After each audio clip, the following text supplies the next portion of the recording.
Hello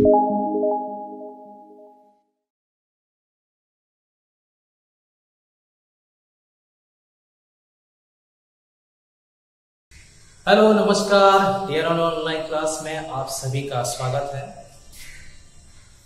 का purpose है आने वाले टाइम पर यानी कि नेक्स्ट मंथ में आपका एग्जाम शेड्यूल इशू हो सकता है। एक्टिव रहिए, स्टडी करते रहिए और अपने टाइम टेबल को मैनेज करिए। चलिए हम लोग बात करते हैं सब्जेक्ट के बारे में, क्योंकि हमारा सब्जेक्ट है एजुकेशन मैनेजमेंट एंड एडमिनिस्ट्रेशन, शैक्षिक प्रबंधन एवं प्रशासन। शैक्षिक प्रबंधन एवं प्रशासन, अब इसमें तीन शब्द आपने देखे, शैक्षिक प्रबंधन प्रशासन, और उसमें जो शैक्षिक और प्रशासन को जो जोड़ने का या इनके कार्यों को संचालन करने का या इनके उद्देश्यों को निर्धारण करने का या लक्ष्यों की प्राप्त करने का तो इन सभी का उद्देश्य पूरा करने की जो महत्वपूर्ण कड़ी है, जो मुख्य भूमिका है, वो है प्रबंधन। क्योंकि प्रबंधन व्यक्तिगत रूप से भी आवश्यक है और सामूहिक रूप से भी आवश्यक है। और प्रबंधन हर विभाग से संबंधित है, हर उद्देश्य से संबंधित है, हर लक्ष्य से संबंधित है। बिना प्रबंधन के हम लक्ष्य की प्राप्ति नहीं कर सकते हैं। और प्रबंधन के लक्ष्य की सहायता से प्राप्त करने के लिए, इसके लिए भी हमको और भी चीजें व्यूह रचना करना जरूरी होता है। और व्यूह रचना वो हमारी क्या है, वो है प्लानिंग। तो नियोजन के साथ में प्रबंधन की कार्यशैली को क्रियान्वित किया जाता है। तो आइए इसी तरह से हम इसी सब्जेक्ट में अगले टॉपिक के बारे में समझने की कोशिश करेंगे। हमारा टॉपिक क्या है, हमारा विषय है शैक्षिक प्रबंधन एवं प्रशासन।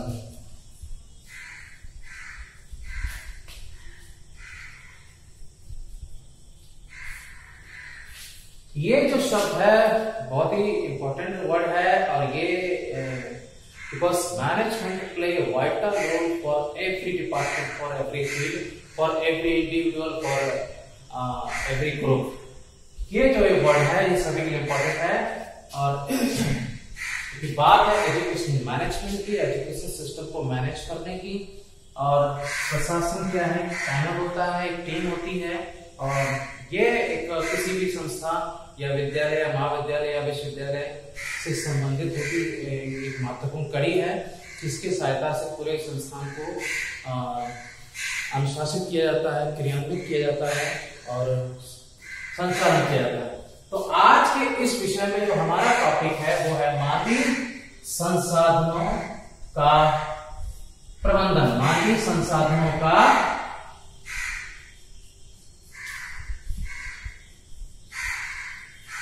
प्रबंधन। शॉर्ट में बोलेंगे तो एचआरएम आप कह सकते हो, और इसको फुल में अगर बोल देंगे तो human resource management, human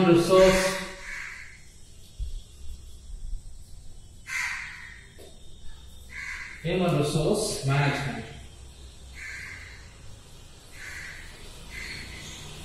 last class में हम लोगों ने पढ़ा मैनेजमेंट ऑफ फिजिकल सोर्स, भौतिक संसाधनों के प्रबंधनों के बारे में। फिजिकल सोर्स की भी आवश्यकता है। बिना फिजिकल सोर्स में हमारा जो ह्यूमन रिसोर्स मैनेजमेंट है वो एक्टिव नहीं होता है। और बिना किसी एक संसाधन के सहयोग से लक्ष्यों की प्राप्ति नहीं की जा सकती है, उद्देश्यों का निर्धारण नहीं किया जा सकता है।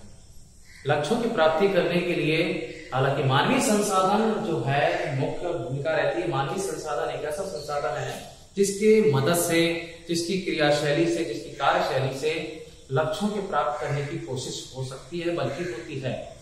और भौतिक संसाधन क्या है कि वो एक रूपरेखा, एक कल्पनाओं जो निर्माण भविष्य मानवीय संसाधन करता है, तो कल्पनाओं को चित्रित कराने की भौतिक संसाधन की कोशिश होती है। भौतिक संसाधन की सहायता से क्या है, कल्पनाओं को हम अच्छे से समझ सकते हैं, अध्ययन कर सकते हैं, बल्कि कल्पनाओं का पूर्व अनुमान बहुत अच्छे से लगा देते हैं। तो इस तरीके से प्रबंधन को समझने के लिए आपने समझा कि दो पहलू हैं। एक पहलू है मानवीय संसाधन, एक पहलू है भौतिक संसाधन।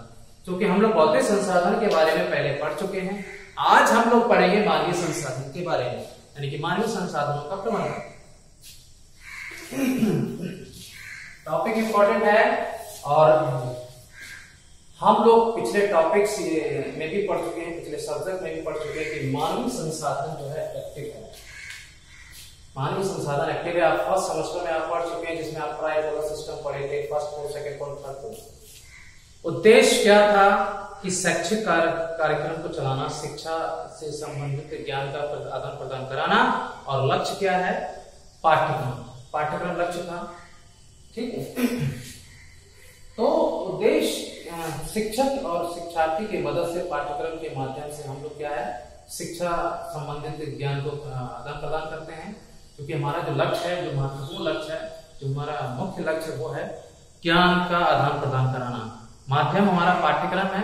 तो मानवीय संसाधनों में आप समझ सकते हैं, मानवीय संसाधन कह सकते हैं कि किसी विश्वविद्यालय या किसी विद्यालय या संस्थान या स्कूल के संचालन होता है, उसमें तीन मानवीय संसाधन सबसे मुख्य, तीन मानवीय संसाधनों की सबसे मुख्य भूमिका होती है। वो क्या है, छात्र, वो है छात्र, दूसरा है शिक्षक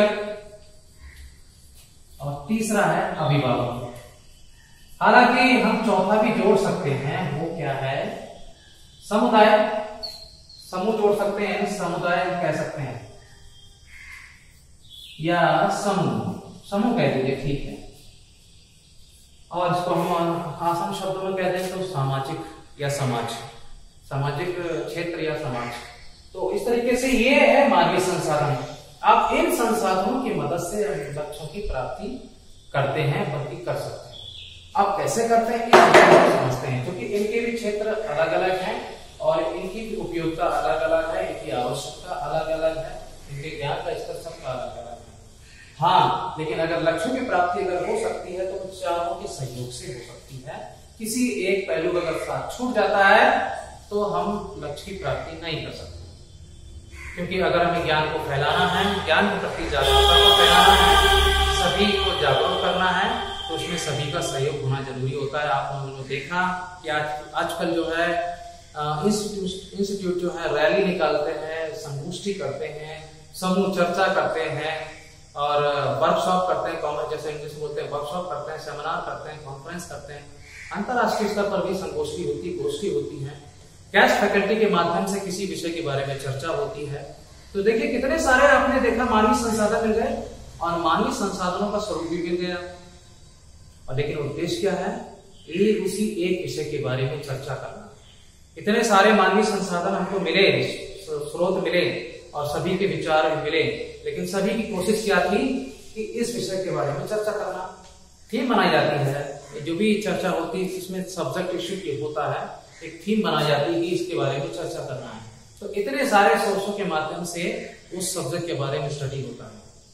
ठीक, तो आइए हम लोग थोड़ा सा आगे से इसके बारे में समझेंगे। बड़ा इंटरेस्टिंग टॉपिक है और बहुत ही मजा आएगा इसके बारे में, अच्छा लगेगा आपको।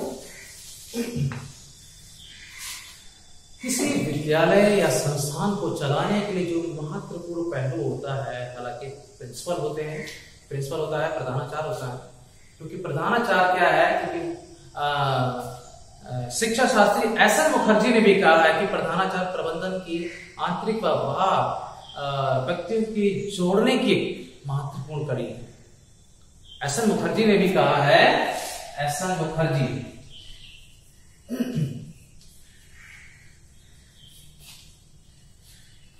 कि प्रधानाचार्य, क्योंकि बात है शिक्षा के क्षेत्र की, तो शिक्षा का क्षेत्र और शिक्षा का क्षेत्र का बात हो रही है, तो क्योंकि विद्यालय, आप शिक्षा वहीं मिलती है, विद्यालय मिलती है, संस्थान मिलती है, स्कूल मिलती है, कॉलेज मिलती है, तो उसमें जो हेड होता है उसको कहते हैं प्रधानाचार्य। तो प्रधानाचार्य क्या है, एस.एन. मुखर्जी के द्वारा प्रधानाचार्य प्रबंधन की आंतरिक व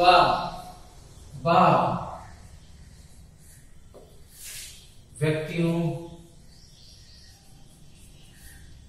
को जोड़ने की एक महत्वपूर्ण कड़ी है, महत्वपूर्ण कड़ी होती है।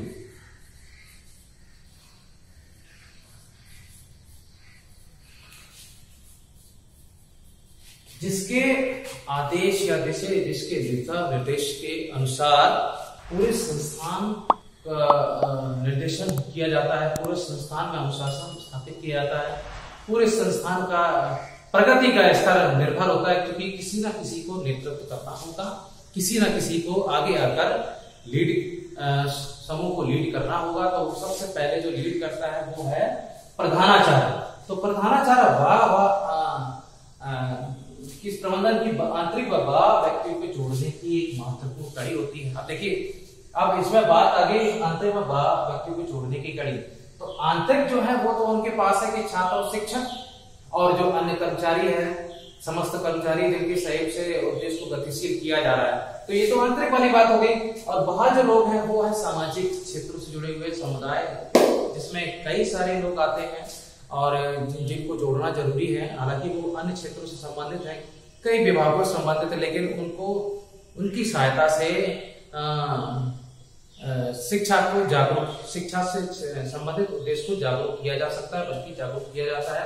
आप लोग देख रहे हैं रैली के माध्यम से, गोष्ठी के माध्यम से, विचार विमर्श के माध्यम से, सांस्कृतिक कार्यक्रमों के माध्यम से किसी गेस्ट फैकल्टी को बुलाकर हम मेहमानों को बुलाते हैं और उन सभी के विचारों का आदान प्रदान भी कराते हैं, उनके विचारों का आदान प्रदान होता है और वो भी उसी विषय से संबंधित विचार विमर्श करते हैं जिसके बारे में वो उनको आमंत्रित किया गया है। तो ये एसएन मुखर्जी ने इनको बोला है कि प्रधानाचार्य किसी संस्थान की प्रबंधन की मुख्य कड़ी होती है। तो आप लोगों ने देखा कि ये जो मानवीय संसाधन है, ये प्रमुख संसाधन है किसी विद्यालय की या स्कूल का। ठीक, अब देखिए हम लोग आगे थोड़ा सा बढ़ेंगे। अब इसमें बात आती है कि मानवीय संसाधनों के पारस्परिक संबंधों का प्रभाव, मानवीय संसाधनों की आवश्यकता क्यों, है ना। इस तरह से क्वेश्चन आते हैं। मानवीय संसाधन का अर्थ, मानवीय संसाधन का अर्थ, मानवीय संसाधनों की आवश्यकता, मानवीय संसाधनों के पारस्परिक संबंधों का प्रभाव क्या। तो ये प्रश्न है। अब ये बात आती है कि अब इसमें क्या है, मानवीय संसाधनों का रूप या स्वरूप या प्रारूप का अध्ययन किस तरीके से, इनकी उपयोगिता, इनकी आवश्यकता क्या है, आवश्यकता है।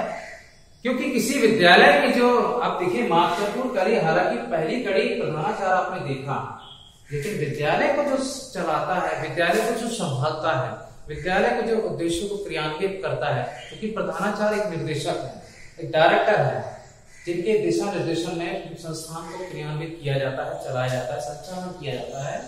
लेकिन उन क्रियान्वित या संचालन करने के लिए भी माध्यम की जरूरत होती है। तो माध्यम जो माध्यम है वो कौन है, और जो मुख्य है विद्यालय का मुख्य माध्यम वो होता है शिक्षक, वो शिक्षक होता है। और बोला भी गया है विद्यालय का ये एक नर्वस सिस्टम होता है, एक नर्वस सिस्टम होता है। जैसे हमारे बॉडी में नर्वस सिस्टम होता है, अगर हमारा बॉडी का नर्वस सिस्टम अगर फेल हो गया तो हमारा पूरा होल ओवर बॉडी जो है नेल हो जाएगा। हम देखेंगे जरूर और कुछ पाना चाहते हैं, कुछ स्पर्श करना चाहते हैं, किसी से बात करना चाहते हैं, किसी के पास जाना चाहते हैं, लेकिन अगर हमारा नर्वस सिस्टम फेल है तो हमारा होल ओवर जो बॉडी है वो टोटली नील है, वो किसी तरीके से एक्टिव नहीं है। हम किसी के पास नहीं जा सकते, किसी से बात नहीं कर सकते, किसी को टच नहीं कर सकते हैं। ठीक उसी तरह से विद्यालय के लिए शिक्षक एक नर्वस सिस्टम होता है। अगर ये सिस्टम फेल हो गया तो प्रधानाचार्य भी कुछ नहीं कर पाएंगे। तो प्रधानाचार्य के उद्देश्यों का संचालन कराने के लिए ये एक महत्वपूर्ण कड़ी साबित होती है, एक महत्वपूर्ण कड़ी है। बिना इस कड़ी के सहयोग से विद्यालय के उद्देश्यों को गतिशील नहीं किया जा सकता। तो ये क्या है, नर्वस सिस्टम। तो इस तरीके से आवश्यकता है, मानवीय संसाधनों की आवश्यकता है। मानवीय संसाधनों के उद्देश्य को संचालन करने के लिए शिक्षक जो महत्वपूर्ण कड़ी है वो मुख्य भूमिका के रूप में रहता है। तो मानवीय संसाधन की आवश्यकता है। बिना इसके अभाव के हम उद्देश्यों का निर्धारण नहीं कर सकते हैं। बिना इसके अभाव के, बिना इसके उपयोग से हम लक्ष्यों की प्राप्ति नहीं कर सकते, क्योंकि विद्यालय की जो प्रगति का स्तर है वो इन्हीं कड़ी पर निर्भर करता है, इस कड़ी पर निर्भर करता है पूरी तरह से। क्योंकि यह पूरे संस्थान के बच्चों को संभालने की कोशिश करते हैं, बच्चों के साथ में ज्ञान का आदान प्रदान करते हैं, बच्चों के विभिन्न पहलुओं का अध्ययन करते हैं, बच्चों के विभिन्न पहलुओं का विकास करते हैं, बच्चों की प्रगति का स्तर भी यही निर्धारित करते हैं। बच्चों के रुचि का पहलू का अध्ययन करते हैं, बच्चों के बौद्धिक स्तर को बढ़ाने का जोर देते हैं, बच्चों को जीवन उपयोगी बातों के साथ साथ में निर्देशन भी करते हैं। तो ये जो है और यही बताते हैं कि सर्वांगीण विकास कैसे होता है, कैसे किया जा सकता है। ये ऐसा पहलू है जो बच्चों का सर्वांगीण विकास करता है। प्रधानाचार्य अपने केबिन में रहते हैं, प्रधानाचार्य केवल निर्देश देते हैं, आदेश देते हैं और सभी के विषय संबंधित शिक्षकों का समय अनुसार समय निर्धारित करके उनको ज्ञान का संचालन करने की जिम्मेदारी देते हैं। तो शिक्षक महत्वपूर्ण कड़ी है। तो मानवीय संसाधन का सबसे महत्वपूर्ण पहलू क्या है? वो है शिक्षक, जो कि नर्वस सिस्टम होता है। अगर ये सिस्टम फेल हो गया तो प्रधानाचार्य का जो उद्देश्य है वो पूरी तरह से फेल हो जाएगा। तो ये इंपॉर्टेंट है, इसलिए आवश्यकता है। पारस्परिक संबंधों का प्रभाव की बात हो रही थी, क्योंकि विद्यालय में जो प्रधानाचार्य होते हैं उनका शिक्षक के साथ कैसा संबंध है, मैनेजर का शिक्षक के साथ कैसा संबंध है। मैनेजर ने सोचा, जो प्रबंधक ने सोचा, तो प्रबंधक क्या है, कुछ विद्यालय के संस्थान के स्वामी हैं और अब तो उनको भी पता है कि वो अकेले रहकर किसी उद्देश्य को गतिशील नहीं कर सकते हैं। तो उनको प्रिंसिपल की उपयोगिता पता है और प्रिंसिपल के सहयोग से ही प्रिंसिपल को टीचर की उपयोगिता पता है। एक चेन सिस्टम बना होता है। तो इस चेन सिस्टम के माध्यम से ही उद्देश्यों को गतिशील किया जा सकता है, लक्ष्यों की प्राप्ति की जा सकती है। तो इस तरीके से सभी की उपयोगिता है, सभी का निर्देशन की सभी की योग्यता है, सभी के पास योग्यता है, सभी के पास दार्शनिक क्षमता है। जो मुख्य कड़ी होते हैं वो होता है शिक्षक। तो इस तरीके से पारस्परिक संबंधों का प्रभाव पड़ता है। अगर प्रधानाचार्य का शिक्षक के साथ में संबंध अच्छा नहीं है तो भी बड़ी समस्या खड़ी हो जाएगी, क्योंकि शिक्षक अकेले जाकर किसी उद्देश्य का निर्धारण नहीं कर सकते हैं, लक्ष्य की प्राप्ति नहीं कर सकते हैं, क्योंकि प्रधानाचार्य का केवल निर्देशन होता है। प्रधानाचार्य का किसी लक्ष्य, कई प्रकार के लक्ष्य होते हैं, क्योंकि सभी का हर तरीके से विकास करना है। तो जो भी आयोगों से नोटिस आता है, जो भी विषय संबंधित ज्ञान का संचालन करने की जो जिम्मेदारी आती है वो प्रधानाचार्य के पास आती है और प्रधानाचार्य शिक्षक को जिम्मेदारी सौंपते हैं कि इस विषय का अध्ययन कराना है, ये भविष्य में कार्यक्रम कराना है, इस सांस्कृतिक कार्यक्रम के माध्यम से शिक्षा के प्रति सभी को जागरूक करना है। तो दोनों का आपसी संबंध, आपसी तालमेल होना बहुत जरूरी है। अगर आपस में तालमेल नहीं रहेगा तो विद्यालय की प्रगति से संबंधित कल्पना करना मुश्किल हो जाएगा और विद्यालय में बच्चों की संख्या पर भी खास प्रभाव पड़ेगा, क्योंकि शिक्षक की ऐसी महत्वपूर्ण कड़ी है जो बच्चों की संख्या बढ़ाने में महत्वपूर्ण भूमिका निभाते हैं। तो चलिए आगे हम लोग थोड़ा समझते हैं प्रधानाचार्य के दायित्व या कार्य क्या है। तो प्रधानाचार्य के दायित्व में आप लोगों ने समझा कि प्रधानाचार्य का शिक्षक के प्रति आपसी संबंध, आपसी कार्यों का संचालन या प्रधानाचार्य के अन्य कर्मचारियों के साथ में संबंध।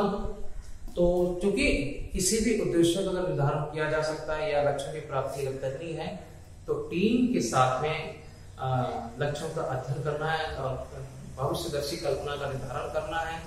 तो टीम के साथ में इन बातों को स्टडी किया जाता है, रिव्यू किया जाता है कि भविष्य में किस तरीके से हमको विद्यालय की प्रगति का इसका निर्धारित करना है, विद्यालय को कहाँ तक लेकर जाना है, विद्यालय के स्तर का आकलन करना है, उसको बढ़ाने की कोशिश करना है। तो जहां पर टीम वर्क होगा तो वहां पर लक्ष्य की प्राप्ति बड़े आसानी से होती है और उद्देश्यों का अध्ययन बड़े ही आसानी से होता है। तो ये प्रधानाचार्य के दायित्व और कार्य होते हैं। आगे थोड़ा सा बढ़ेंगे, क्योंकि अब प्रधानाचार्य के उद्देश्यों को गतिशील कराने के लिए जो शिक्षक की भूमिका है, अब वो उद्देश्य किस प्रकार से गतिशील कराया जाए, ज्ञान का स्तर किस तरीके से बढ़ाया जाए, ज्ञान के प्रति सभी को किस प्रकार से जागरूक किया जाए, तो उसके लिए प्रधानाचार्य क्या करते हैं, टाइम टेबल बनाते हैं।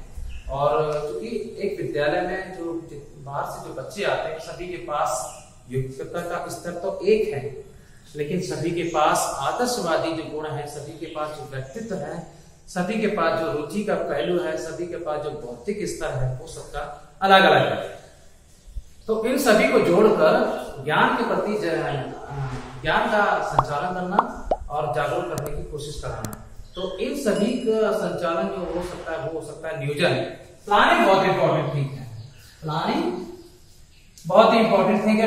बिना प्लानिंग के जो है किसी भी ऑब्जेक्ट तक हम पहुंच नहीं सकते हैं, तो प्लानिंग इंपॉर्टेंट थिंग है। तो नियोजन, बिना नियोजन के जो है हम किसी भी उद्देश्यों का निर्धारण नहीं कर सकते। तो प्रधानाचार्य इस उद्देश्यों को गतिशील कराने के लिए समय सारणी का निर्धारण करते हैं और समय सारणी के अनुसार विषयवार विषयों का विभाजीकरण करते हैं, ताकि हर विषय का अध्ययन हो सके। बच्चे जो है हर विषय से बच्चे हर विषय का अध्ययन कर सकें, कोई भी हो, हिंदी, इंग्लिश, मैथ और सोशल स्टडी और फिजिकल एजुकेशन। तो आजकल तो जो है एजुकेशन का इंटीग्रल पार्ट है, क्योंकि आज भी कहा जाता है कि पहले तो कहा जाता था कि पढ़ो लिखोगे बनोगे नवाब, खेलो कूदोगे तो बनो खराटे, लेकिन आज कहा जाता है कि खेलोगे कूदोगे तो भी बनोगे नवाब, क्योंकि बड़ा प्लेटफॉर्म बन चुका है। पढ़ रहे हैं तो भी नवाब बन रहे हैं और खेल रहे हैं तो खेलेंगे तो भी नवाब बनेंगे, बल्कि ऐसा नवाब बनेंगे जो एक खेल जो हमारे साथ में जुड़ गया है, एक मल्टीपल रोल के रूप में जुड़ चुका है। क्योंकि अगर ये एस्पेक्ट नहीं रहेगा, ये सब्जेक्ट अगर नहीं रहेगा एजुकेशन के साथ में, तो एजुकेशन की डेफिनेशन इनकम्प्लीट है। इसकी डेफिनेशन जरूर सेपरेट है, लेकिन एजुकेशन का जो पर्पस है वो पूरी तरह से फेल हो जाएगा और विद्यालय का जो प्रोग्रेस है वो पूरी तरह से नेल हो जाएगी। तो इन सभी सब्जेक्ट को शामिल होना जरूरी है, तो जिसके लिए प्लानिंग का इंपॉर्टेंट रोल है। नियोजन नहीं है तो फिर देश का निर्धारण नहीं हो पाएगा। तो चलिए थोड़ा सा आगे हम समझते हैं।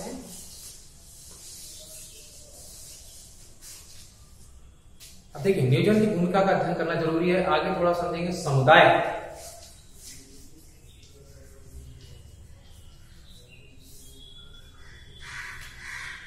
समुदाय क्या है? अब क्योंकि हमें बाहर से भी लोगों को जोड़ना है, ज्ञान के प्रति जागरूक भी करना है। जो बच्चे ड्रॉप आउट हो रहे हैं, जो बच्चे बीच में एजुकेशन को ब्रेक कर रहे हैं, उनको भी रिकनेक्ट करना है, फिर से उन्हीं तरीके से नए तरीके से जागरूक करना है। नए हम लोग बैनर लगाते हैं और परफॉर्मेंस भी देते हैं, प्रदर्शनी भी लगाते हैं। तो हमारा उद्देश्य क्या होता है? शिक्षा की ज्ञान का प्रचार प्रसार करना। तो किसी न किसी तरीके से हम तरह तरह के सोच का उपयोग करते हैं और ज्ञान का प्रचार प्रसार करते हैं। तो उसमें समुदाय भी आता है। समुदाय का मीनिंग क्या है? समुदाय हालांकि कम्युनिटी से लिया गया है, इसको कहते हैं community.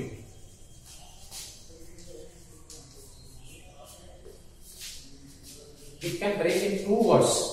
Like as first is com plus munis. Com means together and munis means to serve. To serve. Munis means to serve. तो आप लोगों ने देखा समुदाय यानी कम्युनिटी। कम्युनिटी वर्ड जो है कम्युनिस्ट वर्ड से बना हुआ है और कम्युनिस्ट को आपने दो डिवाइड कर दिया, come plus minus together and two minus means two serve. अब इसका मीनिंग क्या है? एक साथ। यहां पर बात होती एक साथ। अब यहां पर बात है सेवा करना।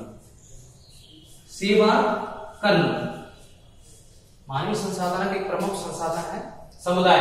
तो इसको भी जोड़, बिना इसके हम उद्देश्यों को गतिशील नहीं कर सकते हैं, बिना इसके हम ज्ञान शिक्षा के प्रति जागरूक नहीं कर सकते हैं। तो इनकी भी भूमिका होती है। तो इस तरीके से अब पूरी अगर इन दोनों को हम जोड़ देंगे तो हमारा जो निष्कर्ष निकलेगा वो निकलेगा एक साथ सेवा करना। एक साथ सेवा। क्लियर है डियर स्टूडेंट? दोस्तों यहाँ पर हम लोग ये बात स्पष्ट हो गई कि एक साथ सेवा करना। आइए हम लोग एक साथ चलते हैं, आइए हम लोग एक साथ पढ़ते हैं। जो हमारा विषय है वो शिक्षा को फैलाना। हमारा जो विषय है सर्व शिक्षा अभियान को आगे बढ़ाना। हमारा जो विषय है प्राइम मिनिस्टर या भारतीय सरकार के उद्देश्यों को आगे बढ़ाना। हमारा जो विषय है राष्ट्रीय नहीं बल्कि अंतर्राष्ट्रीय स्तर पर भी शिक्षा के स्तर को बढ़ाना। हमारा जो विषय है विद्यालय की प्रगति के स्तर को भी आगे बढ़ाना। तो इस तरीके से बिना इसके हम आगे नहीं बढ़ सकते। तो समुदाय की भी भूमिका होती है। तो चलिए थोड़ा सा आगे बढ़ते हैं हम लोग और देखते हैं मानवीय संसाधन में क्या क्या महत्वपूर्ण बातें हैं, इसको समझने की कोशिश करेंगे। आइए, अब चूंकि के डेविस यानी शिक्षा शास्त्री थे के डेविस, उन्होंने भी कहा है कि समुदाय एक छोटा क्षेत्रीय समूह है जिसके अंतर्गत सामाजिक जीवन के समस्त पहलू आ सकते हैं। समुदाय सबसे छोटा क्षेत्रीय समूह है। हालांकि क्षेत्रीय समूह क्योंकि विद्यालय के बाहर की बात है, क्योंकि विद्यालय का एक कड़ी है, बाहरी कड़ी है, तो लेकिन फिर भी एक छोटा क्षेत्रीय समूह है जिसके अंतर्गत सामाजिक जीवन के समस्त पहलू आ सकते हैं।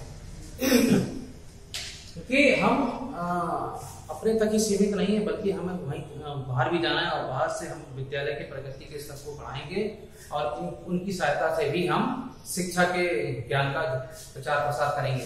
तो इस तरीके से के डेविस ने भी कहा कि समुदाय एक छोटा क्षेत्रीय समूह है जिसके अंतर्गत सामाजिक जीवन के समस्त पहलू आ सकते हैं। अब इसमें ये देखिए, अब इस तरीके से हम समझ सकते हैं कि विद्यालय, अभिभावक व समुदाय के साथ अंतर संबंध, विद्यालय, अभिभावक व समुदाय के साथ अंतर संबंध, क्योंकि सभी की सहभागिता है, सभी की उपयोगिता है, सभी का शामिल, सभी का सहयोग होना जरूरी है। बिना किसी एक पहलू को छूट जाने से हम अपने उद्देश्य को गतिशील नहीं कर सकते हैं, तो सभी का सहयोग जरूरी है।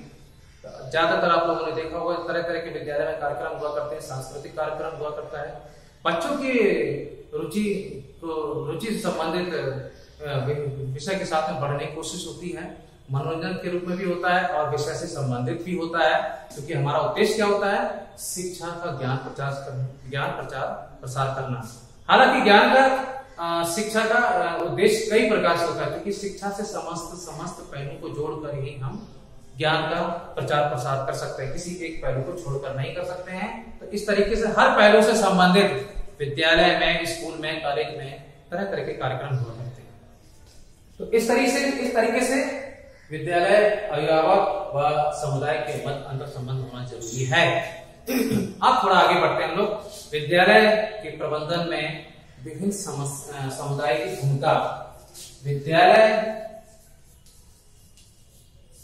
के प्रबंधन में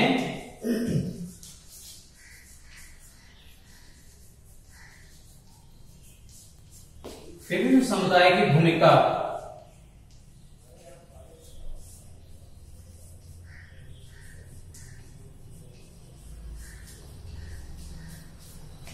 क्योंकि विद्यालय का उद्देश्य होता है बच्चों की संख्या बढ़ाना, विद्यालय का उद्देश्य होता है शिक्षा के ज्ञान का प्रचार प्रसार करना, विद्यालय का उद्देश्य होता है शिक्षा के प्रति लोगों को जागरूक करना। तो इन सभी उद्देश्यों को, इन सभी विषयों को आगे बढ़ाने के लिए शिक्षक महत्वपूर्ण के रूप में भूमिका अदा करते हैं। वो ग्रामीण क्षेत्रों में या अन्य क्षेत्रों में जाकर सर्वे करते हैं, और जो बच्चे दूर हैं शिक्षा के ज्ञान से, जो बच्चे शिक्षा या विद्यालय से बहुत दूर हैं या जिनके पास संसाधनों की कमी है और जो पढ़ना चाहते हैं, तो उनको उनके प्रति जागरूक करके उन बच्चों को विद्यालय से जोड़ने की कोशिश करना। जो बच्चे ड्रॉप आउट हो गए हैं या जो बच्चे ड्रॉप आउट कर रहे हैं आर्थिक संसाधनों की कमी की वजह से, तो उनको भी जागरूक करना। क्योंकि 2009 से राइट्स ऑफ एजुकेशन इशू हो चुका था। निःशुल्क एवं अनिवार्य शिक्षा के प्रति पहले से ही शिक्षा के अधिकार के रूप में जो कानूनी तौर पर भारतीय संविधान में एक जो 6 मूल अधिकार है, उसमें शिक्षा के अधिकार के रूप में कानूनी तौर पर शिक्षा के अधिकार के रूप में पूरी तरह से सुरक्षित हो चुका है। तो उसी आधार पर हर किसी को शिक्षा से जोड़ने की कोशिश कराना। तो जो शिक्षक है वो शिक्षा से जोड़ने की कोशिश कराते हैं, हर तरीके से वो सर्वे करते हैं और सर्वे के अकॉर्डिंग जो है लोगों को जागरूक करते हैं। अभिभावकों के साथ में अभिभावकों सहयोग से बच्चों को विद्यालय के उद्देश्य से जोड़ने की कोशिश करते हैं, क्योंकि विद्यालय एक ऐसा संस्थान है जहां पर हम अपने आप को, अपने व्यक्तित्व तराशना को शुरू करते हैं, अपने रुचियों के साथ में भी हम अपने आप को बढ़ा सकते हैं। देखिए, आपका इंटरेस्ट है तो आपका इंटरेस्ट है, शायद आपका ड्राइंग बहुत अच्छा है, आपका इंटरेस्ट है शायद आपका स्पोर्ट बहुत अच्छा है, आपका इंटरेस्ट है शायद आपका लीडिंग क्वालिटी बहुत अच्छा है, आपका इंटरेस्ट है शायद आपका कम्युनिकेशन बहुत अच्छा है, आपका इंटरेस्ट है शायद आपका नॉलेज में कमांड बहुत अच्छा है, या आपका, क्योंकि मेंटल एबिलिटी सबकी अलग अलग है और मेंटल एबिलिटी सबका इंटरेस्ट के अकॉर्डिंग ही एक्टिव होती है। तो चलिए आज हम लोग समझते हैं आगे के टॉपिक में कि विद्यालय के प्रबंधन में विभिन्न समुदाय की भूमिका। समुदाय बहुत एक होता है, लेकिन हाँ, इसमें समुदाय की जो जिम्मेदारी जब हम बांट देते हैं तो विभिन्न समुदाय बन जाते हैं, अलग अलग समुदाय बन जाते हैं, क्योंकि शिक्षा के क्षेत्र से संबंधित भी समुदाय हैं। पीएसए है, डाइट है, पीआरसी है, एनपीआरसी, हालांकि एनपीआरसी बंद हो चुका है, और शिक्षा मित्र है। तो ये क्या है, विभिन्न प्रकार के समुदाय हैं जो शिक्षा के उद्देश्यों को गतिशील कर रहे हैं। ये है आंतरिक समुदाय, और जो बाह्य समुदाय है वो उसके बारे में थोड़ा चर्चा करते हैं, जिसके साथ सहयोग से शिक्षा के उद्देश्यों को गतिशील किया जा रहा है। पहला है ग्राम शिक्षा समिति।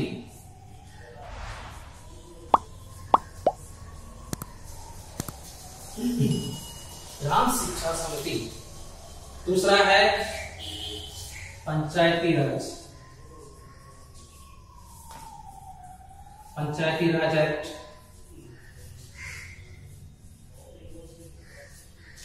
1947। 2009 में हम राइट्स ऑफ एजुकेशन को देख चुके हैं, शिक्षा के अधिकार को पढ़ चुके हैं, जो पूरी तरह से राष्ट्रपति के अनुमोदन के बाद में राजपत्र में सुरक्षित हो गए। तो उसी के तहत जो है आज भारत देश में तरह तरह से शिक्षा के उद्देश्यों को गतिशील किया जा रहा है। खेलो इंडिया ऐड हो चुका है, फिट इंडिया ऐड हो चुका है, और यंग स्टूडेंट को भी इसरो से कनेक्ट किया जा रहा है, यानी कि यंग साइंटिस्ट के रूप में भी उनको कनेक्ट किया जा रहा है कि अभी से अगर हम शुरुआत कर देते हैं तो आगे आने वाले समय में अच्छा भविष्य देख सकते हैं, नया भारत का निर्माण कर सकते हैं, क्योंकि भारत को हम अंतरराष्ट्रीय स्तर पर प्रकाशित कर सकते हैं। तो इस तरीके से जो है आज भारत सरकार ने इस तरीके से कई योजनाएं चल रही हैं, जिसका उद्देश्य मुख्य होता है। जिस तरीके से हम देखेंगे आगे, हाँ, उत्तर प्रदेश बेसिक शिक्षा विभाग। उत्तर प्रदेश बेसिक शिक्षा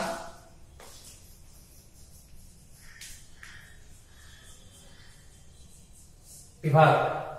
अब इसमें हम लोग देखेंगे कि 1972 में ये 1972 में ये प्रकाश में आया।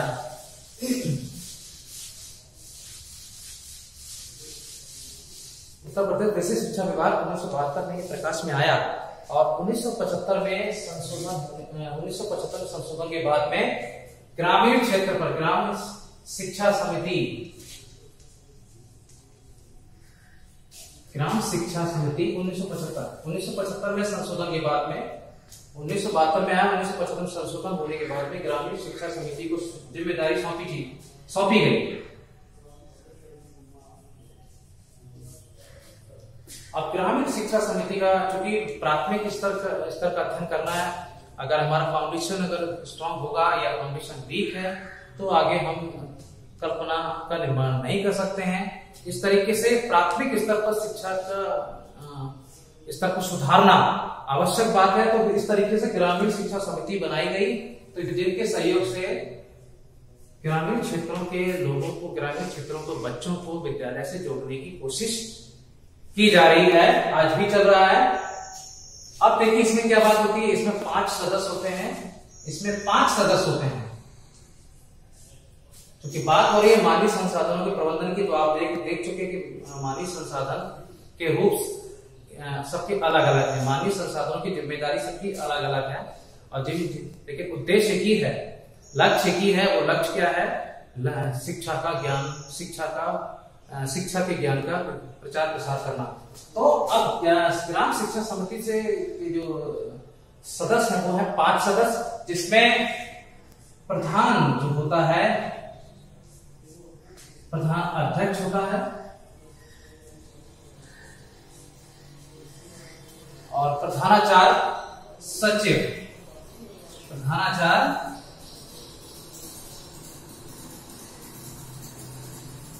सचिव।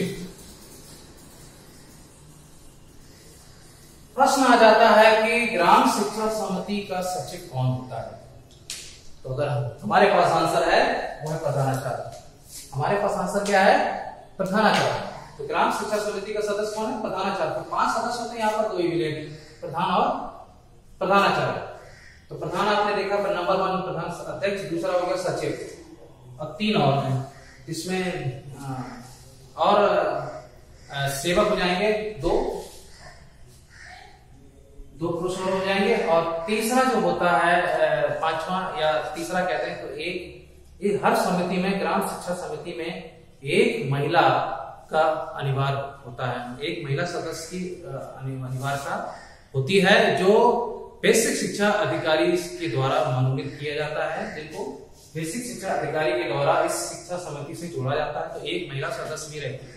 तो इस तरीके से 5 सदस्य होते हैं, जिसका उद्देश्य होता है शिक्षा के उद्देश्यों को गतिशील कराना, बच्चों को विद्यालय में भेजना, बच्चों की संख्या को बढ़ाना, जिसकी बच्चों की संख्या के आधार पर ही विद्यालय की प्रगति का स्तर प्रगति निर्धारित होती है, प्रगति निर्भर होती है।